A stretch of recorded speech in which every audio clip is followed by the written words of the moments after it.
Hi viewers, welcome to our channel. இன்றைக்கி நம்ம சேனலில் சூப்பரான ஒரு தொக்கு ரெசிபி தாங்க பார்க்க போகிறோம்.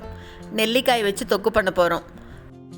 இதை சூடாக சாதத்தில் கலந்தும் சாப்பிட்லாம், இல்லை தயிர் சாதத்துக்கு தொட்டுட்டும் சாப்பிட்லாம். தோசை சப்பாத்தி இதுக்கு கூட தொட்டுக்கலாம். சூப்பரான இந்த தொக்கு எப்படி பண்ணுறதுன்னு பார்க்குறதுக்கு முன்னால் நம்ம சேனல் இன்னும் சப்ஸ்கிரைப் பண்ணலைன்னா கண்டிப்பாக சப்ஸ்கிரைப் பண்ணிடுங்க. கூடவே பக்கத்தில் இருக்கிற பெல் பட்டனையும் தட்டி விட்டுருங்க. ஸோ நான் போடுற வீடியோ எல்லாமே உடனுக்குடனே நோட்டிஃபிகேஷனாக வந்துடும். வாங்க இந்த நெல்லிக்காய் தொக்கு எப்படி பண்ணுறதுன்னு பார்க்கலாம். இதுக்கு 1/4 கிலோ அளவு நெல்லிக்காய் எடுத்திருக்கேன். இன்றைக்கி நல்லா வாஷ் பண்ணிவிட்டு மஞ்சள் பொடி போட்டு வேக வச்சு எடுத்திருக்கேன். வெந்ததுக்கப்புறமா கொட்டையெல்லாம் எடுத்து வச்சுருக்கேன். இந்த மாதிரி பாருங்கள், நெல்லிக்காய் நல்லா வெந்திருக்கு பாருங்கள். இந்த அளவுக்கு வேகணும். நல்லா மசியுது பார்த்திங்களா? இந்த மாதிரி வேக வச்ச நெல்லிக்காயை தண்ணியெல்லாம் வடிச்சிட்டு ஒரு மிக்ஸி ஜாருக்கு மாற்றி பாருங்கள், இந்த மாதிரி நல்லா நைஸாக அரைச்சி எடுத்துக்கணும். இப்போ ஒரு வானிலையில் நல்லெண்ணெய் சேர்த்துக்கிறேன். தொக்கு நல்லெண்ணெயில் தான் பண்ணணும், அப்போ தான் நல்லாயிருக்கும். நல்லா 3 டேபிள் ஸ்பூன் அளவுக்கு தாராளமாக எண்ணெய் சேர்த்துக்கலாம்.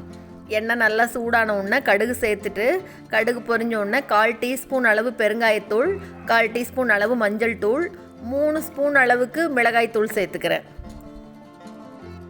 மிளகாய்த்தூள் சேர்த்தும் போது அடுப்பை சிம்மில் வச்சுருங்க, சீக்கிரமாக கரிஞ்சிரும். அதுக்காக தான். இப்போ எல்லாத்தையும் நல்லா ஒரு தடவை கலந்து விட்டுட்டு, இப்போ அரைச்சி வச்சுருக்கோம் இல்லையா நெல்லிக்காய் விழுது, அதை இது கூட சேர்த்துக்கலாம். இந்த தொக்கு இனி செஞ்சு முடிக்கிற வரைக்கும் அடுப்பு சிம்லையே இருக்கட்டும், மீடியம் ஃப்ளேம்க்கெல்லாம் கொண்டு வர வேண்டாம். நல்லா அப்படியே இந்த விழுதை போட்டு கலந்துக்கலாம். அப்படியே கொஞ்சம் கொஞ்சமாக சேர்த்து நல்லா கலந்துடலாம், தெரிக்கும். மிளகாத்தூள் எண்ணெயில் கரிஞ்சிராமல் பார்த்துக்கணும். மிச்சம் இருக்கிறதையும் சேர்த்துக்கலாம். நல்லா ஃபுல்லாக எல்லாத்தையும் சேர்த்து நல்லா கலந்து விட்டுறலாம். தொக்குக்கு எண்ணெய் கொஞ்சம் தாராளமாக விட்டோம்னா தான் நல்லாயிருக்கும். பாருங்கள், நல்லா கலந்து விட்டாச்சு. இப்போ இதுக்கு ஒரு சின்ன நெல்லிக்காய் சைஸ் அளவுக்கு புளியை ஊற வச்சு எடுத்து வச்சுருக்கேன். அந்த தண்ணியை இப்போ இது கூட சேர்த்துக்கலாம். புளி தண்ணியோடு சேர்த்து இப்போ நல்லா கலந்து விடணும். ரொம்ப வேண்டாம், ஒரு சின்ன நெல்லிக்காய் சைஸ் புளி இருந்ததுன்னா போதும். ஒரு 1/2 கிளாஸ் அளவுக்கு தண்ணி, புளி தண்ணி. இப்போ நல்லா கலந்து விட்டதுக்கப்புறமா ஒரு கொதி வரட்டும், அப்படி விடலாம். ஒரு 2 நிமிஷம் இருக்கட்டும். கொதி வந்த உடனே இது கூட தேவையான அளவு உப்பு சேர்த்துக்கலாம். உப்பு சேர்த்துட்டு நல்லா கலந்து விட்டுடலாம் இன்னொரு தடவை. ஒரு 2 நிமிஷத்துக்கு அப்படி மறுபடியும் நல்லா கொதிக்கட்டும். அடுப்பு சிம்லேயே இருக்கட்டும், பெருசு பண்ண வேண்டாம்.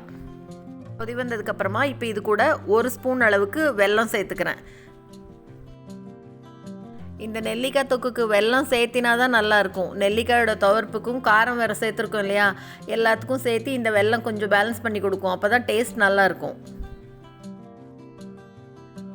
பார்க்கவே எவ்வளோ சூப்பராக இருக்குது பாருங்கள், அருமையாக இருக்குங்க இந்த நெல்லிக்காய் தொக்கு. இப்போ இது கூட ஒரு 1/2 டீஸ்பூன் அளவுக்கு வெந்தயப்பொடி சேர்த்துக்கிறேன். தொக்கு ஊறுகாய் இதுக்கெல்லாம் வெந்தயப்பொடி கண்டிப்பாக இருக்கணும், அப்போ தான் டேஸ்ட் நல்லாயிருக்கும். வெந்தயப்பொடி சேர்த்து நல்லா கலந்து விட்டுட்டு இப்போ ஒரு மூடி போட்டு மூடி வச்சிடலாம். ஒரு 10 நிமிஷத்துக்கு அப்படியே இருக்கட்டும். கொதிக்கும் போதே அப்படி கலர் அவ்வளோ நல்லா இருக்குது பாருங்கள்.